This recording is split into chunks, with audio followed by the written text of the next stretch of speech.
ذهن انسان از کودکی تا مرگ در حال شکلگیری است و اگر شرایط بد رقم بخورد میتواند در سکوت به یکی از خطرناکترین نیروهای جهان تبدیل شود. افکاری که در تاریکی ذهن شکل میگیرند و روزی ممکن است راه خود را به واقعیت باز کنند. برای فهمیدن چنین انسانهایی، کسانی که از دل همین افکار به مرز جنایت رسیده اند، باید قدم به درون ذهنشان بگذاریم، جایی که حقیقت هیولا شدن پنهان مانده است. در این قسمت زندگی تد باندی، یکی از پیچیده ترین و خطرناکترین قاتلان زنجیره قرن 20 را نه از زاویه زندگی نامه تاریخی بلکه بر اساس مدل ذهن پنهان تحلیل می‌کنیم. مدلی که انسان را در 3 لایه ذهن، بدن و روح در کنار ژنوم شخصیت و ساختارهای مدیریت درونی می‌سنجد. چگونه از زاویه مدل ذهن پنهان میتوان رفتار، انتخابها و الگوی ذهنی او را از تولد تا لحظه اعدام مدل سازی کرد؟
تولد. تد باندی در یک لحظه دوگانه به دنیا آمد. از نظر زیستی فقط یک نوزاد بود، اما از نظر ساختارهای مدل ذهن پنهان او از همان روز اول با 3 ضربه بنیادی به جهان آمد. ژنتیک نامشخص، قطع پیوند هویت پایه. در مدل ذهن پنهان، هویت اولیه بخشی از ژنوم روایی انسان است. وقتی پدر نامشخص باشد، این ژنوم دچار خلأ روایی می شود. کودک نمی‌داند از کجا آمده. حس بیریشگی در ضمیر ناخودآگاه شکل می گیرد. نظام درونی نقشه جهان در ذهن کودک ناقص می شود. این اولین لایه تاریک در ذهن تد بود. محیط پرخشونت. پدر بزرگ سلطه‌گر. ساموئل اولین مدیر محیطی زندگی تد بود. در مدل ذهن پنهان، مدیر محیطی کسی است که قواعد اولیه جهان را به ذهن کودک می آموزد. اما پدر بزرگ او، خشونتگرا، نژاد پرست، تهدید کننده، آزاردهنده حیوانات و تحقیر کننده همسر بود. در مدل ذهن پنهان چنین محیطی دو پیام بنیادین در کودک ایجاد می کند. 1. قدرت مساویست با خشونت. 2. احساسات مساویست با ضعف. بنابراین ذهن تد از همان ابتدا در مسیری رشد کرد که در آن قدرت باید به وسیله سلطه و تهدید اعمال شود. کودکی. در مدل ذهن پنهان، کودک در این سن وارد مرحله ساخت نقشه جهان می شود. اما تد چه کرد؟ 1. ذهنش شکلگیری الگوی پنهانکاری و مشاهده‌گری تاریک را آموخت. تد از همان کودکی عاشق دیدن ترس دیگران بود. رفتارهای پنهانی داشت. به چاقو علاقه غیرعادی نشان میداد و ساعتها دیگران را دنبال می کرد.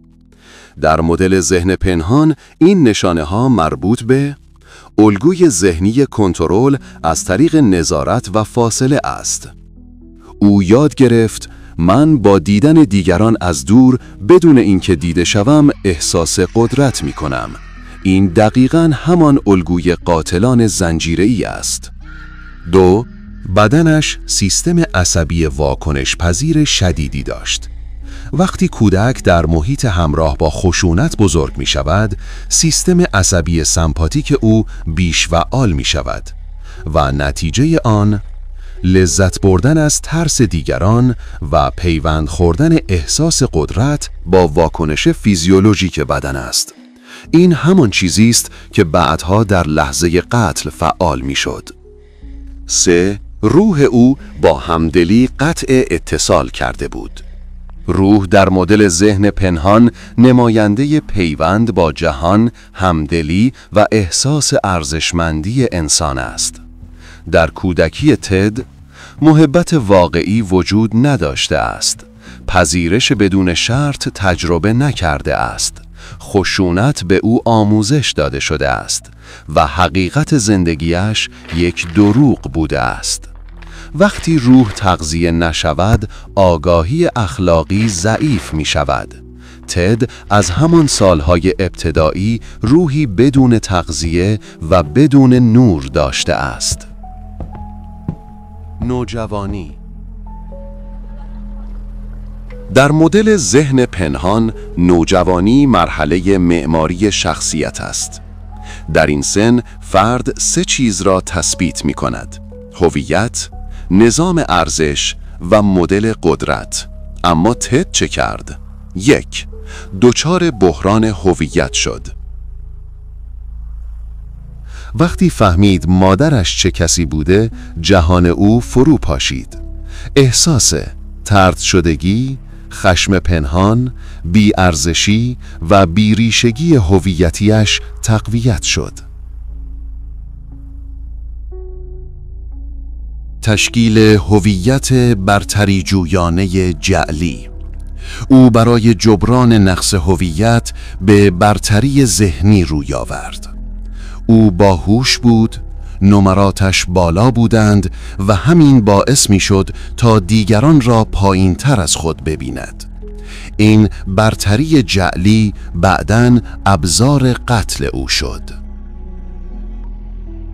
او در دوران بلوغ با تصاویر و محتوای تحریک‌آمیز روبرو شد که همراه با عناصری از خشونت و تسلط بود. این محتوا به تدریج در ذهن او شکل گرفت و رابطه جنسی را به عنوان امری مرتبط با قدرت و کنترل درک کرد. این نگرش و تمایلات به یکی از عوامل اصلی شکل دهنده به تفکرات و رفتارهای او در دوران بلوغ تبدیل شد. مدیریت فردی نابجا، شکلگیری شخصیت دوگانه. مدیریت فردی در مدل ذهن پنهان به روانگردانهای زیر تقسیم می شود: مدیریت ظاهر، مدیریت حقیقت، مدیریت ترس و مدیریت قدرت. تد در نوجوانی ظاهر مؤدب و باهوشی داشت، اما حقیقت او خشونت طلب و کنترلگر بود. او استاد مدیریت ظاهر شد و حقیقت تاریکش را پنهان کرد.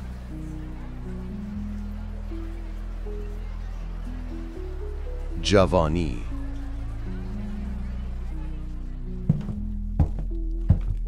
تد وارد دانشگاه شد. اینجا جایی بود که نقاب روشن و تاریک او کامل شد. ذهن او فعالسازی شخصیت کاریزماتیک را شروع کرد. ظاهرش جذاب، مؤدب، باهوش و موفق شد. این نقاب جدید به او اجازه داد قربانیان بالقوه را انتخاب و کنترل کند. روح او ضعیف برای داشتن عشقی سالم بود. اولین رابطه عاطفی او را وارد حالت بیمارگونه تملک کرد. در مدل ذهن پنهان، وقتی روح آسیب دیده باشد، عشق تبدیل می شود به مالکیت، کنترل و تصاحب، نه همدلی و پیوند انسانی. بدن او اعتیاد به هیجان و آدرنالین داشت. سرقت‌ها، تعقیب مخفیانه، رفتارهای جنسی همراه با خشونت، همگی جسم او را به یک پاداش عصبی عادت داد. بدن او برای دریافت احساس قدرت نیاز داشت ترس دیگری را ببیند. چرخه قتل. طبق مدل ذهن پنهان، وقتی ذهن، بدن و روح به صورت غیر متعادل رشد کنند، انسان وارد مدل قدرت مبتنی بر سلطه می شود. در تد این مدل کامل بود. او می توانست قربانیان خود را با مدیریت ظاهرش فریب بدهد.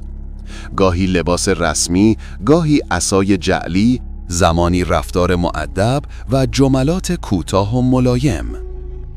این بخش مدل مدیریتی او بود. اقوا با جلب کردن اعتماد قربانی. او قربانی را در چند ثانیه متقاعد می کرد. با رفتار و کلام این حس را می داد که تو در امنیت هستی. این مهارت همان هوش اجتماعی تاریک او بود. قدرت برایش برابر بود با اعمال خشونت. قتل‌های او همیشه یک پیام داشت: من کنترل کامل دارم، تو هیچ قدرتی نداری. جابجایی جسد، مدیریت حقیقت. او می‌خواست صحنه قتل را پاک کند، رازش را حفظ کند تا بار دیگر دست به این کار بزند. فرارها. دو فرار بزرگ او نشان دهنده هوش بالا، برنامه ریزی دقیق، کنترل ترس، بازی روانی با دیگران و هویت جعلی قدرتمند او بود. همه این موارد برای او کاملا فعال بودند. پایان. در آخرین لحظه های زندگی، او هنوز فریبکار، کنترلگر و خونسرد بود. همچنین او هیچ پشیمانی واقعی نداشت. در مدل ذهن پنهان این یعنی روح او هرگز رشد نکرد. ذهن او قدرت را بدون اخلاق تعریف کرد. بدن او به آدرنالین تاریک اعتیاد داشت و ژنوم روایی او از ابتدا شکسته بود.